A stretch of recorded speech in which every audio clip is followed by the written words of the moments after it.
সেখানে যখন আমরা শোক দিবস পালন করি, সেখানে তারা কি লুঙ্গি ডান্স করে। মানুষ কত বড় অমানুষ হলে এটা করতে পারে। তো এরা যে অমানুষ তার প্রমাণ তো আপনারা পেয়েছেন। এই যে এখন আমরা যেটা শুনলাম যে একজনের কান কামড়ে নিয়ে যায়, এরা কি আসলে কি মানুষ, নাকি ড্রাগ অ্যাডিক্টেড, নাকি কি এটা কোনো পশু হয়ে গেছে? আওয়ামী লীগের নেতাকর্মীদের সম্পূর্ণভাবে ধ্বংস করে দিয়ে আওয়ামী লীগকে নিশ্চিহ্ন করবে। আওয়ামী লীগ তো ভেসে আসা দল না। আওয়ামী লীগ কোনো অবৈধভাবে ক্ষমতা দখলকারীর পকেট থেকে আওয়ামী লীগের জন্ম হয় নাই, বা 5 স্টার হোটেলেও আওয়ামী লীগের জন্ম হয়নি। শোষিত বঞ্চিত মানুষের ভাগ্য পরিবর্তনের জন্য, তাদের ন্যায্য অধিকার প্রতিষ্ঠার জন্য আওয়ামী লীগ 1949 সালে প্রতিষ্ঠা লাভ করে, যখন এই এখনকার কোনো দলই ছিল না।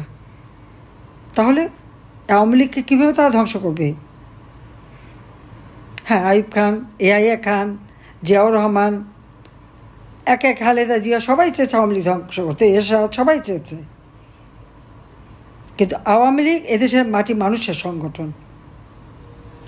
আজকে শুধু একটা রাষ্ট্রের 3টা প্রতিষ্ঠানই ধ্বংস করেনি, এমনকি আমাদের স্বাধীনতা সার্বভৌমত্ব যারা রক্ষা করবে, আজকে তাদের সাথে কী আচরণ।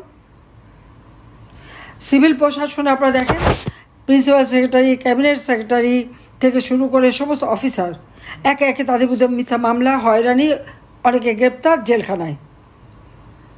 ঠিক সেনাবাহিনী সশস্ত্র বাহিনী তারাও রেহাই পাচ্ছে না। এই কয়েকদিন আগে আপনারা দেখেন, 2 দিন আগেই কি সেনাবাহিনীর কয়েকজনের ভিতরে ওয়ারেন্ট ইস্যু করবে, তাদেরকে বিচার হবে। কি কোথায় বিচার হবে? আইসিটিতে। আইসিটিটা কি?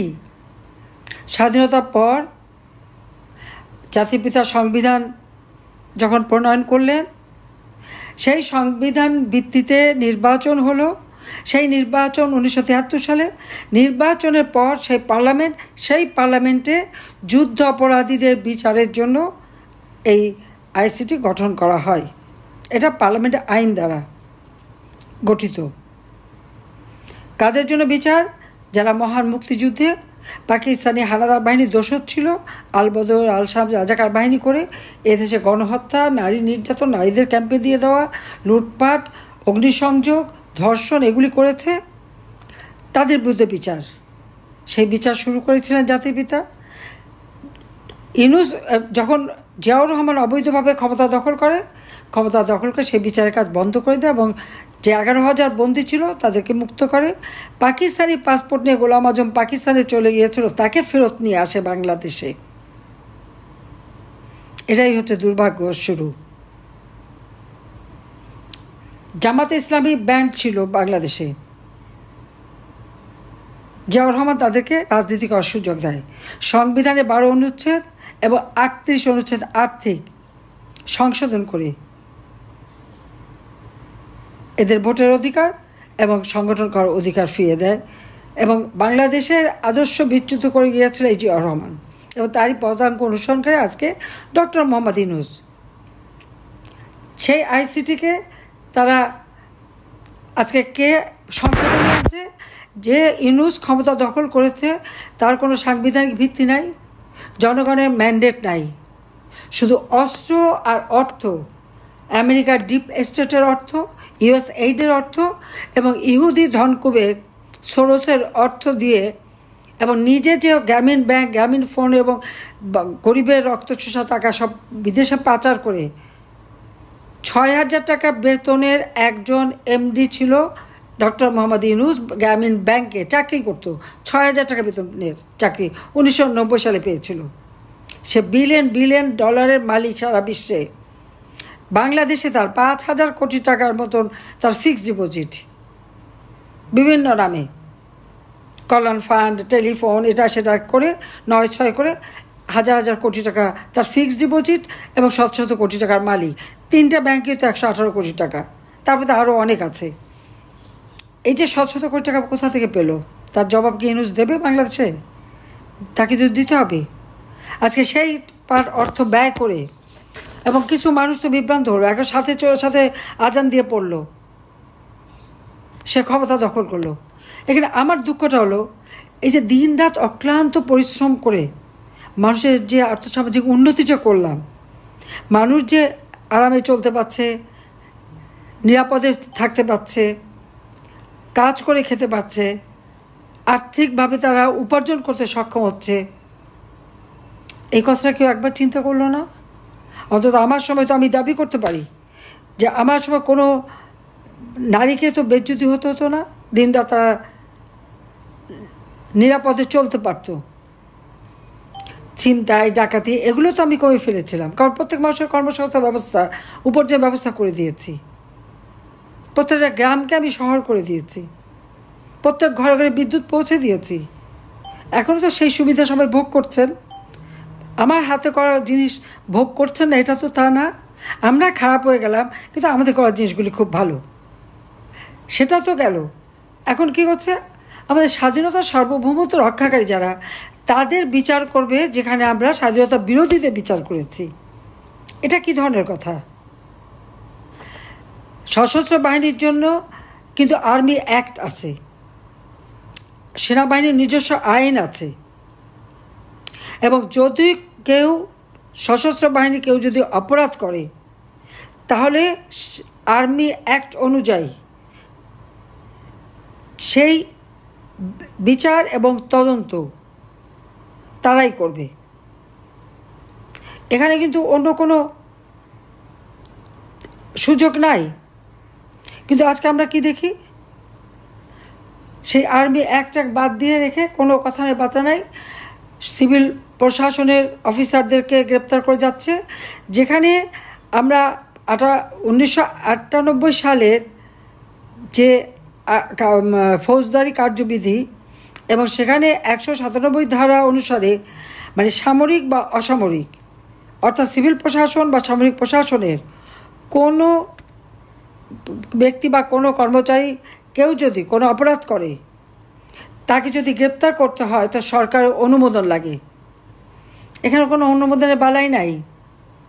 অবশ্য অনুমোদন নেবে কেন? কারণ সরকারই তো অবৈধ, ইউনুস তো অবৈধ, সেই জন্য বোধহয় তারা নেওয়ার প্রয়োজন মনে করে না, এটা আমার ধারণা। কিন্তু তাদেরকে নেবার অধিকার আছে। যখন আমরা আইসিটিতে যুদ্ধাপরাধীদের বিচার করি, তাদের ডিফেন্সে যাওয়া ছিল। এই যে এখন যে চিফ প্রসিকিউটর তাজুল, সে কোথায় ছিল?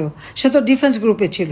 চেয়ারম্যান সেও জামাতের, প্রসিকিউটর জামাতের, বিচারক, আইনজীবী, তার চিফ প্রসিকিউটর সবই জামাতের। মনে হয় জামাতেরই একটা রাজত্ব সেটা। আর ইচ্ছা মতো আইন পরিবর্তন। একটা আইনে বিচার কাজ চলছে, চলমান বিচার অব্যাহত থাকতে ওই আইন আবার কী করে সংশোধন করলো? ওই একই কোর্টে আবার সংশোধন করে নতুন ধারা কিভাবে যুক্ত করে? এটাও তো বেআইনি। দ্বিতীয় কথা হচ্ছে, সংসদে পাশ করা যুদ্ধ অপরাধীদের বিচারের আইন, সেটা কিভাবে শুধুমাত্র এক্সিকিউটিভ অর্ডারে সংশোধন করে তার বিচার কার্য চালাতে পারে? এটা তো চালাতে পারে না। সম্পূর্ণ আইসিটির বর্তমান যে অবস্থাটা আছে সংশোধনের পর, এটা তো কোনো আইসিটি থাকে না। সিআরপিসি অনুযায়ী যেখানে মামলা হয়, সেখানে আইসিটিতে বিচার হবে কিভাবে? আর যে ডিফেন্সে ছিল, সে কী করে চিফ প্রসিকিউটর হয়? এটা তো ব্রিচ অফ ট্রাস্ট। এটা সম্পূর্ণভাবে আইনের খেলাপ করা, মানবাধিকার লঙ্ঘন করা। যেখানে ক্যাপিটাল পানিশমেন্টের সুযোগ আছে, সেখানে এরা কি করে বিচার করে? তারা ইচ্ছা মতো করে যাচ্ছে। 29 জন সেনা অফিসারের বিরুদ্ধে তারা ওয়ারেন্ট ইস্যু করবে। কেন? কে অধিকার দিয়েছে তাদের? কার কাছ থেকে পারমিশন নিয়েছে? আর এটা করবার অধিকার তো তাদের নাই। যারা আমার স্বাধীনতা সার্বভৌমত্ব রক্ষা করবে, তাদের বিচার, যেখানে আমরা স্বাধীনতা সার্বভৌমত্বের বিরোধী যারা কাজ করেছে, স্বাধীনতা বিরোধী, তাদের বিচার যে কোর্টে হয়েছে, সেই কোর্টে বিচার করার অধিকার তো ওদের নাই। কিন্তু এখানে তো আজকে তো কোনো আইনের শাসন নাই। বিচার বিভাগ তো সেই আসিফ নজরুলের লেলিয়ে দেওয়া এবং ইউনুসের মেটিকুলাস ডিজাইন অনুযায়ী ওই ছাত্র নামধারী কিছু সন্ত্রাসী যে চিফ জাস্টিসের বাড়ি আক্রমণ করে, চিফ জাস্টিস সেখান থেকে কোনো মতে প্রাণে বাঁচেন। ইউনুস যে ক্ষমতা দখল করলো, 104 ধারা সম্পর্কে বলা হলো হাইকোর্টের মতামত। হাইকোর্ট কি কোর্ট বসেছিল? সেখানে কোনো আর্গুমেন্ট হয়েছে? সেখানে কোনো কথা হয়েছে? কথা তো হয়নি। সবই ভুয়া। আমার নামে যে চিঠিটা, সেটাও ভুয়া। আমি কোনো চিঠিও তার মানে রিজাইন করবে তো কোনো চিঠি দেয়নি তো আমি। এমনকি আমার সিগনেচার দেখাচ্ছে আমি পিজিআরের যে মানে একটা ভিজিটার বইতে সই করছি, সেইটা দেখিয়ে বলছে ওটা নাকি আমি সই করছি। তার মানে এর ইউনূসের আগামাথা সবই হলো ভুয়া। তাও যদি দেশটা ভালো চালাতে পারতো, ওই সুদখোর আবার দেশ চালাবি কোত্থেকে? সে তো মানুষের রক্ত চুষে খাওয়া অভ্যস্ত। ঘরে ঘরে হাহাকার, মাথা পিছু আয় কমে গেছে, জিনিসের দাম বেড়ে গেছে। ইউনূসটাকে খুব সস্তায় খাওয়াবে, খাওয়াচ্ছে না সস্তায়? আমি নাকি অনেক বেশি দামে খাওয়াতাম, এখন নাকি সব কিছু সস্তা। হ্যাঁ, তরি তরকারি যদি 100 টাকা দাম হলেও সস্তা হয়, বা কাঁচামরিচ যদি 300-400 টাকা দাম হলে সস্তা হয়, আমার কিছু বলার নাই। কিন্তু যারা তখন গাল ভরে বলতো, তারা কোথায়? তাদের ন্যায় নীতির কথা গেল কোথায়? শেখ হাসিনা ক্ষমতা থাকলে খুব ন্যায় নীতির মানে বচন বের হয়, এখন বের হয় না কেন? এখন মুখে কুলুপাটা কেন? কারণ আছে, কেউ কথা বলতে পারবে না, সবার মুখ বন্ধ।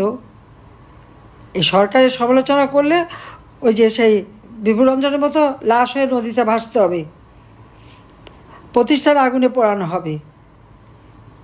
এখন আর কারো গলায় স্বর পাওয়া যায় না। কাজে এই অবস্থার থেকে দেশ আর জাতিকে মুক্ত করতে হবে, আর মুক্ত করতে পারে একমাত্র আওয়ামী লীগই।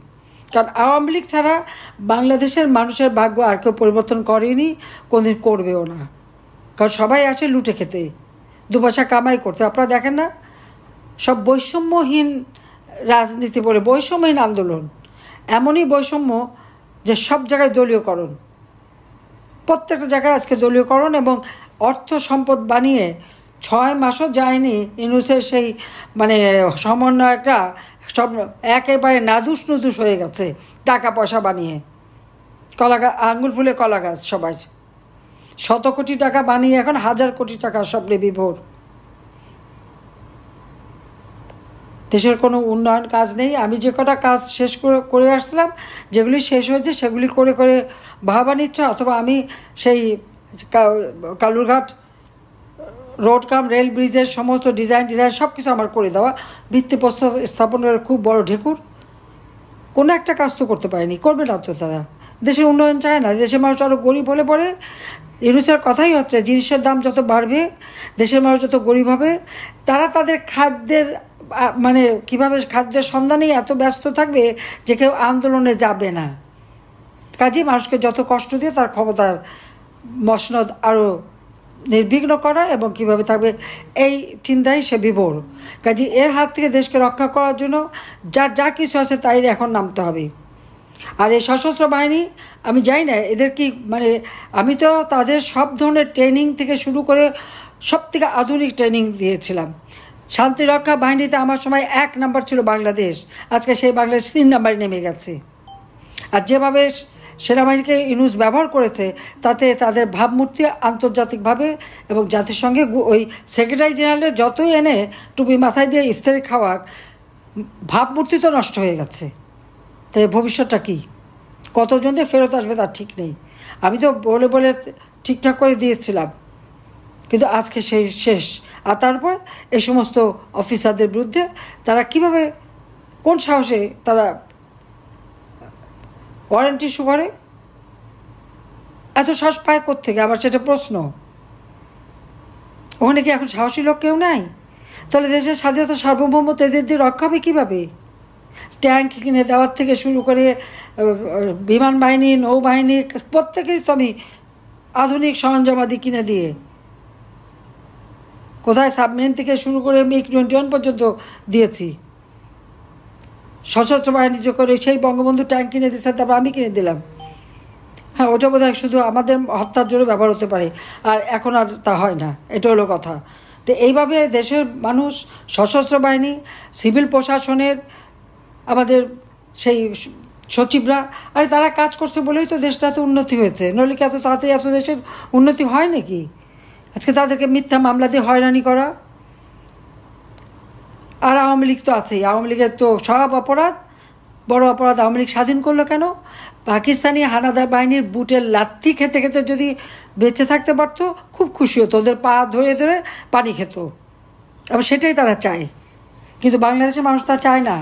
বাংলাদেশের মানুষ রক্ত দিয়ে স্বাধীনতা নিচ্ছে, এই স্বাধীনতাকে রক্ষা করা, স্বাধীনতার সুফল জনগণের কাছে পৌঁছে দেওয়া, জনগণের জীবনে আবার শান্তি ফিরিয়ে আনা, অর্থনৈতিক উন্নতি ফিরিয়ে আনা একমাত্র আওয়ামী লীগ পারে এবং আওয়ামী লীগই করবে ইনশাল্লাহ। তাই আওয়ামী লীগের সকল নেতাকর্মী সব ভয়ভীতি ঊর্ধ্বে উঠে সব এগিয়ে যেতে হবে, সবাইকে ঐক্যবদ্ধ হতে হবে। আর মুজিবনগর যেখানে স্বাধীনতার সেই শপথ নিয়েছে, সেখানে জনগণের জন্য শপথ নিয়ে সবাইকে একসাথে দাঁড়াতে হবে। সেই আহ্বান জানিয়ে আমার বক্তব্য শেষ করছি। জয় বাংলা, জয় বঙ্গবন্ধু, বাংলাদেশ চিরজীবী হোক। খোদা হাফিজ।